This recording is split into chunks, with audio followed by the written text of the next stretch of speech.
Oh, I've got a bad back. That was a bad decision. Race of the year!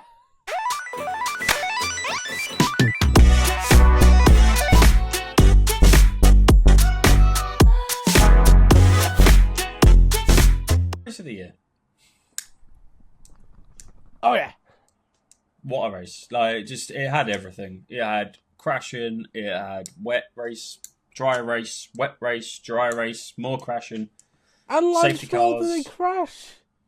And yeah, that in itself makes it a great race. But, we've got to start somewhere with this race, and we're going to start with Haas and their call for the wets. Like, that inspired is what I'd go for. It's fantastic. It went from call of the year to worst call of the decade. Yeah, and that was just because they were stupid and decided to extend it for as long as they could when, everyone on intermediates was starting to pick up the pace. And then, yeah. It was a great call at the beginning, though. If they pitted right Magnussen a lap earlier and it actually pitted Hulkenberg the lap Magnussen pitted and never messed up any pit stops, it would be a neck game. They would have smashed it. Oh, yeah. Silly call. Very, very silly call. I don't know how they managed. I was like, wow, what a call. Magnussen went up 10 spots and didn't he go to 4th or 5th? Yeah. Yeah, he got to 4th. Yeah, he was right behind Piastri. He overtook... No, not behind Piastri. He was behind Norris. And he overtook Piastri. Yeah. He had absolute, storming pace. It was fantastic. Yeah. It was great to watch. Me and you obviously sat talking, over the PlayStation as we were watching. Modern society. Yeah. Modern society. Yeah, it was great. It was great to watch. And then the end of finish 11th and 12th. Yeah, obviously it's poor from them towards the end, and obviously, that call that they made, definitely the wrong one. It's things to learn from. It's reasons to be able to push yourself. The next time they might have one of these kind of on again, off again wet races. We're not going to have it next time in Spain because I can guarantee it's probably going to be roasting and that'll be about it. Probably. Yeah, probably. Look, Spain's one of those filler tracks. Yeah, it is, yeah. That's all I've got to say on Spain. Yeah. We'll leave Spain for when you do your video next week. Exactly. But, talking about, disasters and bad calls, we might as well just ever so slightly move on to Ferrari. Yeah. You're not even a Ferrari fan, yeah. That was... Look, I like Ferrari, but... Yeah. Started what? Was it P11, P12? And DNF, both of them DNF'd. Majorly bad calls for Leclerc is what I'll start with. Is just why bring him in onto what was it, hards that they sent him out on? He was having issues with his engine, and they've brought him in on hards. They're taking him out on hards. That pit lane was still way too wet, let alone the actual track itself. Yeah, right. I actually got the call. The hard call was actually Leclerc's choice. Yeah. I actually got the call because they couldn't fix the car. They then put the hards on and go, oh yeah, by the way, Leclerc, we fixed the car. He's not going to do that if you fix the car. Do you know what he did, right? Just quote a little bit of IT crowd. He turned it off and on again. And apparently it worked for a minute, but majorly wrong call. He pitted, 4 times? Something like that, wasn't it? Yeah. I'm sure I'll tell myself that I got it wrong in a minute. As usual. But yeah, it was a terrible call. Obviously, he ended up having to DNF. It was just way too far back. Got lapped by Max 2 laps later after he came out. Yeah, he was just going so slow. It was ridiculous. It was 13 seconds or something, wasn't it? Was the lap difference between him and Max? Yeah. It was just. Was it him and Max or was it Russell? No, I think it was 18 seconds with him and Max show. Might have been 18. Even then, still not great reading. And then, we had Sainz. Sainz what? Touched the curb, touched a bit of grass. That one, out. it's a clumsy one around you of Vettel and Monza, but at the same time, yeah, any driver could do it. It's not like he's had a bad season. No, to be fair, we've seen it throughout the race. People touching the curb, touching a bit of grass, having to readjust. It was multiple drivers throughout the entire race. That track didn't fully dry up, is what I would go for. Yeah. Obviously, we had some issues everywhere else, but it is what it is, I suppose, isn't it? He's spun out. He's taken out Albon with him, and yeah, double DNF for Ferrari, double DNF for Williams. Shame for Williams.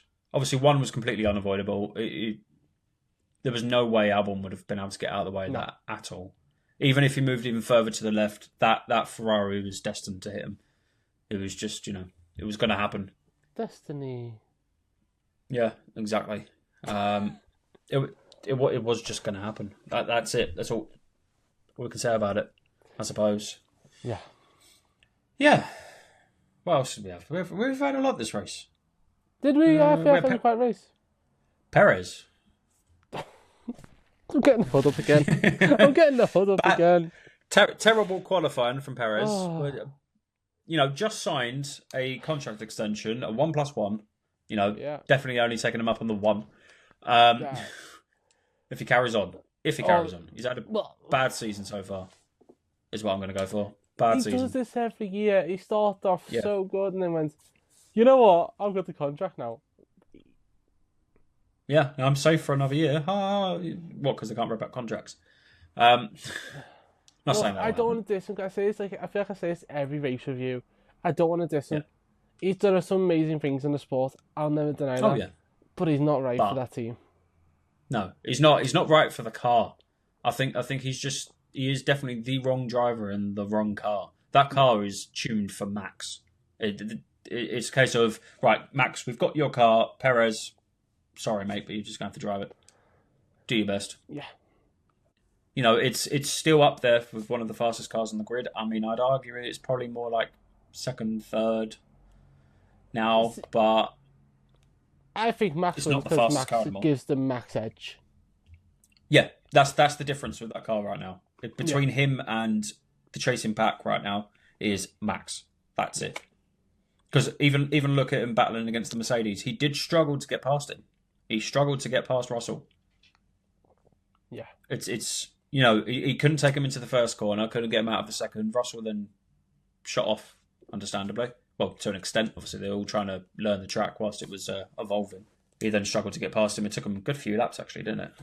It was within DRS. I don't think they had DRS at the time, but it was within DRS. And then the lap later, they had DRS, but Lando was 1 second behind him. Yeah. And George then shot off again. I don't know. See, speaking like the third best, McLaren's wishy-washy pace. It was like, between Inters and Slicks, they were a mega car. Not until we stopped them. On the Inters, or on the Slicks, they're like, we're decent. It was weird because the track was drying up. So this is before we got to lap 20, lap 30, somewhere in that area. And the rain had stopped. The track had started to dry up. And on the Inters, on that sort of dry line, they were ridiculously quick. He was 8 seconds out before the safety car. Yeah. And he'd made a massive gap up. But obviously then he's come in. To be fair, I didn't see if there was any footage still or if there was any confirmation about the safety car having picked up Lando. It did. Before he came into the pits. It did. Yeah. There we go. So there's a possibility that Lando could have maybe kept the lead, but coming out of that pit lane was a little bit dangerous. It was a little bit wet, obviously. As he said in his post-race interview, you win some, you lose some. You got to look at Miami. You didn't get to look here. He's not annoyed by it. That was great by him. Absolutely fantastic. Coming out and saying that, just like, do you know what? It's what it is. Very humble. Wish we could all be like that. Yeah, very, very humble. Great man. Yeah. Well, I'd say man. He's younger than me. He also had a perfect race, so we'll see what that was. But that part was humble anyway. Yeah, that was it was good for him. Piastri, whilst we're on McLaren, I suppose. Piastri had a good-ish race until towards the end. I think that tussle with George going into the chicane at the end of the track, like in the third sector, I think that kind of caused his decline a little bit. I think that kind of, because from there onwards he's dropped back, didn't he? Dropped back behind Hamilton. It could have also been the green, though, because Norris and Will were trying to get the FA, just get them to cut out because they were scared of the green. So I think it just hit Piastri. Because obviously, without being horrible to Piastri, his time management isn't as good as Norris yet. Yeah. So he hit that green earlier. It is what it is. He's still, young, still technically relatively new to the sport in a sense. So, Yeah. well, to F1, not to the sport as a whole, but he's got time. I think he'll be one of those that, will be up there challenging for championships probably in the future. Probably up against Lando. Either that or Hamilton when he's still, he's like 75. Still or trying Alonso. to contemplate. Yeah. He's at that point he's driving for Andretti. And then Gene Haas has pulled out but went back in. Yeah. But okay. Well, to be fair, we could probably work our way back down the pack. So we've got probably running it through relatively quickly. We've got Alpine and Aston. Good performances. Great performances. Yeah. All got points. All did great. Alonso actually had a good race, which is great. That's good for him. I think he needs that. After the last few, he definitely needed that. I agree. Forget everybody else for a minute. But Alpine as well, securing points. Gasly's now got more than Ocon. Do you want to know why Gasly ended up finishing ahead of Ocon? Go on then. Got told to move. Really? Yeah. Oh, right, okay. Yeah. Did not That's see why he that. still moves ahead of Ocon. Yeah, that makes more sense now. But, discarding that, they've got all points finishes and well done, especially for Alpine, they need that. Yeah. There's been a lot of controversy around them in the last couple of weeks since Monaco. Obviously, with Ocon announcing his departure. We will say by mutual consent is what they've said. So. Yeah. Yeah. For all we know, there might have been a little bit of a falling out after what happened back in Monaco, but we never know. We won't know unless someone comes out and says something. It's up in the clouds. But you never know. Ocon to Mercedes. Anyway. Hey, if that happens, you hear to hear. Last bit. This bit. Merc. Yes. Ugh. I'm joking. So I had put that I'll Merc back. I feel like that's going to cause a few issues, and you're going to say no, and I'm probably going to end up disagreeing. But are Merc on their way? On the way, should we say? More. Not back. The reason I say I need to see more is Singapore last year, you could have said make her back. Brazil in 2022, you could have said make her back. That's the last time they had a win. It is the last time they had a win. It was Brazil. Yeah. We need to see more. I can't say yes or no. I want to say it is promising. I will say that. It is. Yeah, it definitely is. I think they're going the right way. It's the way that I was trying to go with it before and messed up. They're going the right direction. They're moving forwards. I think right now, it was a bit of a messy race. They could be quicker than Aston. Maybe they might have just pushed themselves back up into fourth. I think in the last few races they are fourth fastest again. Yeah. It's a long way to go to be able to catch back up to everyone else. Obviously, there's a possibility they wouldn't have finished as high as they did if Ferrari actually raced. The sad they actually wanted to be there today. If they didn't put a Ferrari. No offence, Ferrari fans. You never know. But shout out to the one guy who follows on Twitter, that's a massive Ferrari fan, Lord Pierceful. I feel bad for you, especially today. Oh yeah, he did not look happy, bless him, on our Twitter. So if you're watching, we are sorry for you. Yes. It was just to be fair, I've been there. I've seen that. I'm sure Josh as a McLaren fan's seen that over the years. I've gone through pain since 2012. Pain. Tragic races. Every year. Apart from the last 12 months. Yeah, whereas I'd gone through not having pain for a good little while. And now it's pain. Sorry, to be fair, I'm used to the pain of bad teams. I've got 2 football teams I support, and both of them are through a lot of pain. All I think of right now is Doctor Who. Where's Sab? Sab and go pain. Pain. Yeah. I'm an F1 fan. I'm a nerd. I'm sorry. I apologise. I think that's about it, isn't it? Yeah, I mean, again, though, what I would like to say is Canada, again, amazing race. Yeah, I think they always smash out the park. Come the last time, Canada was a boring race. No, Canada's been quite interesting for quite a few years, to be fair. So Yeah. I enjoyed it. Hopefully, Spain's next. Spain might surprise us. You never know.